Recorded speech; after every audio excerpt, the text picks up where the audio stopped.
तो बच्चों आज हम देख रहे हैं हमारी 11वीं कक्षा का 11वां अध्याय, जिसमें हम देखेंगे भाग 7। भाग 7 में देखेंगे कि आखिरकार जल का अवशोषण कैसे हो रहा है। जाइलम तक हमने पहुंचा दिया, अब जाइलम से जो है वो कैसे वाटर जाएगा, ये चीज़ देखनी है हमें इस भाग के अंतर्गत। पौधे जल को कैसे अवशोषित करते हैं, तो भाग 7 में हम क्या देख रहे हैं कि जो वाटर है प्लांट कैसे उसको एब्जॉर्ब करते हैं, कैसे अवशोषित करते हैं और कैसे कैसे पहुंचाते हैं, कौन से सिस्टम होते हैं जिसके द्वारा वाटर जो है पूरे प्लांट के पार्ट्स में पहुंचता है। ठीक है, तो चलो स्टार्ट करते हैं। मूल रोम पतली भित्ति वाले होते हैं। आपको ये हमने प्लांट फिजियोलॉजी में पढ़ लिया है। ये क्या है? रूट हेयर है ना, यानी कि मूल रोम है। मूल रोम है, ये कैसे होते हैं? बहुत ही पतली भित्ति के बने हुए होते हैं। कैसे होते हैं? मूल रोम पतली भित्ति वाले होते हैं जो अवशोषण के लिए व्यापक रूप से यूज लिए जाते हैं। तुम्हें पता है ये मिट्टी है ना, और ये आगे जाके ट्री में जाएगा, तो वाटर जो है, वाटर मॉलिक्यूल जो है ना, वाटर मॉलिक्यूल जो है सबसे ज्यादा कौन अवशोषित करेगा? ये वाटर को अवशोषित करेगा। कौन? जो हमारी मूल रोम होगी वो वाटर को ज्यादा अवशोषित करेगी। आई बात समझ में? यहाँ से पूरा वाटर मॉलिक्यूल जाएगा कहाँ से? इस रूट हेयर से होकर के या फिर मूल रोम से होते हुए। जल खनिज विलय के साथ साथ मूल रोम से होकर शुद्ध रूप से विसरण प्रक्रिया द्वारा अवशोषित किया जाता है। कभी कभी डायरेक्ट क्वेश्चन ये पूछ लिया जाता है कि यदि रूट हेयर से वाटर का ट्रांसपोर्ट कराना है तो कौन सा जो प्रोसेस है वो यूज आएगा, तो आप बोलोगे डिफ्यूजन। डिफ्यूजन के द्वारा जो रूट हेयर है वो वाटर को एब्जॉर्ब करती है, उसका ट्रांसपोर्ट कराती है। आ गई बात समझ में? इंपॉर्टेंट लाइन है।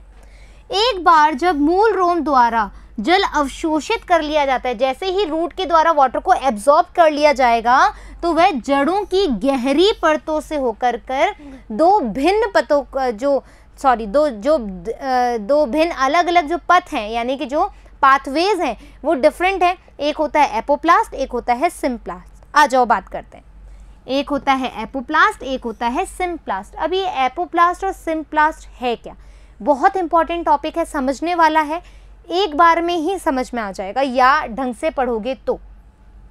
एपोप्लास्ट निकटवर्ती कोशिका भित्ति का एक तंत्र है। क्या है एपोप्लास्ट? एक, जैसे कि ये जो है ये मूल रोम है ना, यहां से जब वाटर जाएगा तो एपोप्लास्ट से होते हुए जाएगा। ठीक है, किससे जाएगा? एपोप्लास्ट से। निकटवर्ती जो कोशिका भित्ति है, जो सेल वॉल है, उसके पास वाला जो हिस्सा होता है वो एपोप्लास्ट कहलाता है। जड़ों की अंतस्थ त्वचा से मौजूद कैस्परी पट्टी को छोड़कर, ठीक है, जब आप अंदर की तरफ जाते हो तो यहां पर इस तरीके से ये लो, ठीक है, फिर यहां पर आपका जाइलम फ्लोएम वाला संवहनी पुल जो है वो सिस्टम आ जाता है। ठीक है, ये क्या है? तुम्हारी कैस्परी पट्टी है। ठीक है, यहां पर तुम्हारे टिश्यूज हैं, सेल्स हैं अंदर की तरफ। ठीक है, ये लो। अब कलर चेंज कर रही हूं मैं। यहां से वाटर, ठीक है, एपोप्लास्ट के द्वारा अपन वाटर को भेज रहे हैं। एपोप्लास्ट निकटवर्ती कोशिका भित्ति का तंत्र है। जड़ों की अंतस्थ त्वचा से मौजूद जो कैस्परी पट्टी है बेटा, इसको छोड़ करके पूरे पौधे में फैला रहता है। ठीक है, ये इस पट्टी तक नहीं जाएगा बेटा, इस पट्टी को ये पार नहीं कर सकता है, बाकी ये पूरे तंत्र में फैला रहेगा और फिर जाकर के यहाँ पहुंचेगा। जल का एपोप्लास्टिक परिवहन केवल अंतरकोशिकीय जगहों और कोशिकाओं की भित्ति में उत्पन्न होता है। Very important line. एपोप्लास्ट के द्वारा जो वाटर का ट्रांसपोर्ट होता है वो सिर्फ जो इंसर्शियल हमारा जो स्पेस है, ठीक है, जो अंतरकोशिकीय जगह है, जैसे यहाँ से होकर के ये अंदर से होकर के ये अंदर से होकर के ही जाएगा, अंदर से होकर के जो जगह है वहीं से होकर के जाएगा। ठीक है, तो और कोशिकाओं की भित्ति से उत्पन्न होता है, जो सेल्स हैं उसकी जो सेल वॉल है वहां से होकर के जाएगा। और तुम्हें याद हो तो मैंने बताया था कि सेल वॉल में यदि कोई गुजरता है तो वहां पर कोई अवरोधक नहीं होता है, इजीली वो पास हो जाता है। अब मेरी बात सुनो कि मान लो कि यदि हम कहीं जा रहे हैं और वहाँ पर तुम्हें किसी से पूछना नहीं है, कोई गार्ड नहीं है, बस जहाँ पर तुम्हें रास्ता मिल रहा है तुम आराम से जा पा रहे हो, ठीक है। जैसे ये रोडें हैं बीच में, है ना, ये रोडें हैं और तुम यहाँ से बिल्कुल आराम से जा रहे हो, तो ना तो तुम्हें ये पूछ रहा है, ना तुम्हें ये पूछ रहा है, ना यहाँ पर कोई गार्ड है, तो तुम कैसा करोगे? फास्ट ट्रांसपोर्ट करोगे, तुम जल्दी जल्दी जा पाओगे आराम से, कहीं कोई तुम्हें रोक ही नहीं रहा है ना। और मान लो यदि तुम्हें यहाँ से अंदर से होकर के जाना पड़े या यहाँ पर कोई गार्ड लगा हुआ जो तुम्हें पूछे कि भैया कहाँ जा रहे हो, किससे मिलना है, क्यों मिलना है, तो तुम्हारा टाइम वेस्ट हो रहा है, तुम्हारा प्रोसेस स्लो हो जाएगा। तो क्या हुआ, जब एपोप्लास्ट पथ से वाटर का ट्रांसपोर्ट होता है बेटा, तो वो बहुत ज़्यादा स्पीडी होता है, मतलब फास्ट होता है, रादर देन सिम्प्लास्ट। सिम्प्लास्ट में स्लो होता है, क्यों होता है अभी अपन बात करेंगे, लेकिन एपोप्लास्ट में क्यों, क्योंकि ये जहाँ पर उसको जगह मिल रही है आराम से जा रहा है और ये भित्तियों से जा रहा है, भित्ति में कोई बैरियर नहीं होता है, तो ये आराम से कैसे कर पाएगा ट्रांसपोर्ट, जल्दी जल्दी ट्रांसपोर्ट कर पाएगा। एपोप्लास्ट के माध्यम से होने वाला परिवहन कोशिका झिल्ली को पार नहीं करता है, इसमें मेम्ब्रेन आ ही नहीं रही ना, ये कैस्परी जो है इसमें इसको पार ही नहीं करना पड़ रहा, तो ये आराम से जा पाएगा, है ना। ये भाई इसको मेम्ब्रेन को पार ही नहीं करना पड़ रहा है, ये भित्तियों में और जहां पर स्पेस मिल रहा है वहां पर ही जा पाएगा। यदि गति प्रवणता पर निर्भर करती है, ठीक है, यह गति जो इसकी मतलब जो एपोप्लास्ट से वाटर का जो ट्रांसपोर्ट हो रहा है उसकी गति उसकी प्रवणता पर निर्भर करती है। आ गई बात समझ में? एक बार मैं कलर चेंज करूंगी। एपोप्लास्ट जल के परिवहन में कोई भी बाधा नहीं डालता, नहीं डालेगा, क्यों? क्योंकि भित्तियों में हो रहा है, जहां स्पेस मिल रहा है वहां से जा रहा है। और जल परिवहन सामूहिक प्रवाह के माध्यम से होता है, एक साथ वाटर का फ्लो हो रहा है। जैसे ही जल अंतरकोश की गुहा या वातावरण में वाष्पित होता है तो एपोप्लास्ट के सतत जल प्रवाह में तनाव उत्पन्न हो जाता है। यदि वाटर में आपको पता है मतलब वाष्पोत्सर्जन हो रहा है तो वहां पर क्या होगा, जो वाटर के मॉलिक्यूल जा रहे हैं वो आपस में क्या करना शुरू कर देंगे, तनाव उत्पन्न करना शुरू कर देंगे। अतः आसंजक एवं सशक्तिशीलता यानी कि खुद का जो एक पोटेंशियल होगा उसके द्वारा जल का सामूहिक प्रवाह होने लग जाएगा। आ गई बात समझ में? सिम्प्लास्टिक तंत्र अतः संबंधित जीव द्रव्य का तंत्र है। यहाँ पर एपोप्लास्ट में आपने देखा वहां पर अंतर कोशिकीय जा रहा है, कोशिका भित्ति के द्वारा जा रहा है, कोई भी बाधा नहीं आ रही है, ठीक है, और प्लाज्मा झिल्ली को, प्लाज्मा मेम्ब्रेन को क्रॉस नहीं कर रहा है। सिम्प्लास्टिक में जो परिवहन हो रहा है वो कैसा है, जीव द्रव्य के रिलेट में कर रहा है, रिलेटेड होता है, उससे संबंधित है, ऐसे तंत्र में कार्य करता है जहां पर जीव द्रव्य भरा होगा, प्रोटोप्लाज्म भरा होगा, वहीं पर ही ये क्या कर सकता है, वाटर को ट्रांसपोर्ट कर सकता है। आ गई बात समझ में? पड़ोसी कोशिकाएं कोशिका लड़ी से जुड़ी हुई होती है जो कि जीव द्रव्य तंतु का एक विस्तृत रूप में फैली रहती है। अब देखो यहाँ पे मूल रोम है, ठीक है, यहाँ पे मूल रोम है, यहाँ पर ये कोशिका इससे जुड़ी हुई है, ये कोशिका इससे जुड़ी हुई है, ये कोशिका इससे जुड़ी है, यहाँ पर कैस्परी पट्टी है, ठीक है, यहाँ पर अपना संवहनी पुल है। तो अब ये जो जीव अब जो आएगा मूल के द्वारा वाटर लिया हुआ है, अब ये सिम्प्लास्ट से कर रहे हैं अपन, सिम्प्लास्ट से आया, यहाँ से गया, फिर जीव द्रव्य में गया, फिर जीव द्रव्य में गया, फिर यहाँ से होकर के फिर यहाँ पर जाएगा, किस में, सिम्प्लास्ट में। अब देखो तुम कोशिका से अंदर होते हुए, जीव द्रव्य में होते हुए, फिर ये जो कोशिका झिल्ली है इसको भी पार करेगा और फिर संवहनी पुल में पहुंचेगा। तो कैसा हुआ ट्रांसपोर्ट, धीमी गति से हुआ है, ठीक है। सिम्प्लास्टिक परिवहन में जल कोशिकाओं के जीव द्रव्य के माध्यम से और अंतर कोशिकीय परिवहन में यह जीव द्रव्य तंतु के माध्यम से आगे बढ़ता रहता है ना। जल कोशिकाओं के अंदर कोशिका झिल्ली के माध्यम में प्रवेश करता है, अतः इस प्रकार का परिवहन अपेक्षाकृत स्लो होता है या फिर धीमा होता है। आ गई बात समझ में, क्यों धीमा होता है, ये बात समझ में आ गई। सिम्प्लास्टिक को परिवहन में कोशिका द्रव्य ही प्रवाहन सहायता करता है। यदि हम देखें कोशिका द्रव्य प्रवाहन को हाइड्रेला की पत्ती में देखें तो वहां पर आराम से कैसा होगा, धीमी गति से होगा। क्लोरोप्लास्ट के परिवहन प्रवाह के कारण आसानी से दिखाई पड़ सकता है, आराम से हमें पता लग जाएगा कि इजीली हो रहा है। जड़ों में अधिकतर जल प्रवाह एपोप्लास्ट के माध्यम से उत्पन्न होता है। जो जड़ों में जल का परिवहन हो रहा है वो कैसा हो रहा है, एपोप्लास्ट के द्वारा होता है।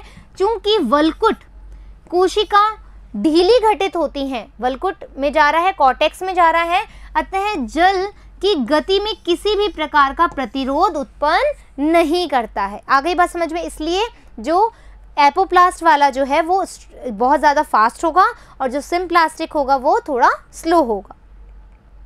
वल्कुट की आंतरिक सीमा अंतर त्वचा पानी के लिए अप्रवेश्य होती है। अब ये किसकी बात कर रहा है बच्चों?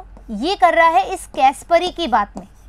ये जो कैस्परी होती हैं, ये जो सेल्स होती हैं, ये सुबेरिन, ठीक है, सुबेरिन से बनी होती है। ये कैसा होता है? एक वैक्स लाइक, एक मोम जैसा पदार्थ होता है सुबेरिन, आपने पढ़ लिया है ऑलरेडी। ये सुबेरिन इसके अंदर पाया जाता है। सुबेरिन वैक्स जैसा होता है, तो जब वाटर इसके अंदर जाएगा बेटा एपोप्लास्ट के द्वारा, तो ये इसको पार नहीं कर पाता, ये इसको पार नहीं कर पाता है। और ऐसा सुबेरिमीय मैट्रिक्स के कारण होता है जिसे कैस्परी पट्टी कहा जाता है। तो ये क्या हो गई? हमारी कैस्परी पट्टी हो गई, जो किसकी बनी हुई है? सुबेरियन की बनी हुई है। ये वैक्सी होता है, इस वजह से जल यहाँ से पार नहीं हो पाता है। पानी का अणु परत को भेदने में असमर्थ होता है, ये बात अभी अपन ने बोल ली है। अतः इन्हें असुबेरियन कोशिका भित्ति क्षेत्र की ओर, असुबेरियन कोशिका भित्ति यानी कि जो सेल वॉल से होकर के जाएगा, और सेल वॉल से होकर के कौन जाता है? एपोप्लास्टिक ट्रांसपोर्ट जाता है, और पुनः झिल्लिका के माध्यम से कोशिका के अंदर भेजा जाता है। अब ये कहाँ पहुँच जाएगा? संवहनी बंडल में पहुँच जाएगा। इसके बाद जल सिम्प्लास्ट के द्वारा गतिशील, अब जैसे एपोप्लास्ट तक तो यहाँ पर आ गया बेटा, अब क्या होगा? सिम्प्लास्ट इस वाटर को ले जाने में अंदर की तरफ हेल्प करेगा। तो यहाँ तक ये आ गया वाटर, ये आ गया एपोप्लास्ट से और ये आ गया सिम्प्लास्ट से, ठीक है। सिम्प्लास्ट यानी कि दोनों ही सहायता कर रहे हैं। एपोप्लास्ट से जड़ से लेकर के कैस्परी तक आ गया, और सिम्प्लास्ट से यहाँ पर इन संवहनी बंडलों में पानी पहुँच जाएगा, ठीक है। पुनः झिल्ली को पार करता है और जाइलम कोशिकाओं तक पहुँचा पाता है। आ गई बात समझ में? कोई डाउट नहीं है? आगे चलो। जल की गति मूल परत से अंतः कोशिका तक सिम्प्लास्टिक होती है। जल की गति मूल परत से और अंदर की कोशिका तक यदि तुम्हें भेजना है, जाइलम तक भेजना है, तो वो कौन के द्वारा होगा? किस तरीके से होगा? वो होगा सिम्प्लास्टिक से। एपोप्लास्ट तक तो कैस्परी तक रुक जाएगा, कैस्परी से अंदर कौन लेकर जाएगा वाटर को? कौन लेकर जाएगा? सिम्प्लास्टिक लेकर के जाएगा, जिससे पानी व अन्य विलय वेस्कुलर सिलेंडर में प्रवेश कर जाते हैं। एक बार जाइलम माध्यम के भीतर पहुंचने पर जल पुनः कोशिकाओं के बीच या उसके आर पार जाने के लिए स्वतंत्र हो जाता है। जैसे ही जाइलम तक वाटर पहुंचता है, आपको पता है वाटर का ट्रांसपोर्ट कौन करता है? बेसिकली लंबी दूरी तक जाइलम करता है, ये हम बात कर चुके हैं। जाइलम क्या करेगा? अब लंबी दूरी तक इजीली, जब सिम्प्लास्ट के द्वारा जाइलम तक वाटर पहुंच जाएगा, तो वो इजीली अन्य पार्ट्स तक भी जल को पहुंचाने में स्वतंत्र होता है, फ्री होता है। नई जड़ों में जल सीधे जाइलम वाहिकाओं या वाहिनिकाओं में प्रवेश करता है। ये जीवन रहित नलियां हैं, ठीक है, और एक प्रकार से एपोप्लास्ट का हिस्सा भी है। एपोप्लास्ट भी तो हेल्प करता है ना, तो एपोप्लास्ट का नाम अपन थोड़ी ना डुबाएंगे, एपोप्लास्ट भी इसमें हेल्प करेगा। नेक्स्ट, मूल संवहनी तंत्र में जल व मूल संवहनी तंत्र में जल एवं खनिज आयनों का मार्ग निम्न चित्र से हमने संक्षेपीकृत किया गया है कि कैसे जाएगा। देखो सिम्प्लास्टिक है तो ये पार कर रहा है, एपोप्लास्टिक में ये पार करता है, लेकिन इसको आगे तक कौन ले जाता है? आगे तक इसको सिम्प्लास्टिक हेल्प करता है वो संवहनी बंडल तक पहुंच पाए। कुछ पौधों की अतिरिक्त संरचनाएं जुड़ी हुई होती है जो उन्हें जल व खनिजों के अवशोषण में मदद करती है। आगे बात समझ में? माइकोराइजा जड़ के साथ, है ना, फंगस जो होती है, फंगस का सहजीवी संगठन है। माइकोराइजा जो होती है वो किसको हेल्प करती है? फंगस को, ठीक है। फफूंदी या कवक तंतु नई जड़ों के आसपास नेटवर्क बनाते हैं और मूल कोशिकाओं में प्रवेश कर जाते हैं। क्यों? क्योंकि उनको न्यूट्रिएंट मिलता है ना, फंगस को जड़ जो है वो न्यूट्रिएंट प्रोवाइड कराती है उसको इजीली।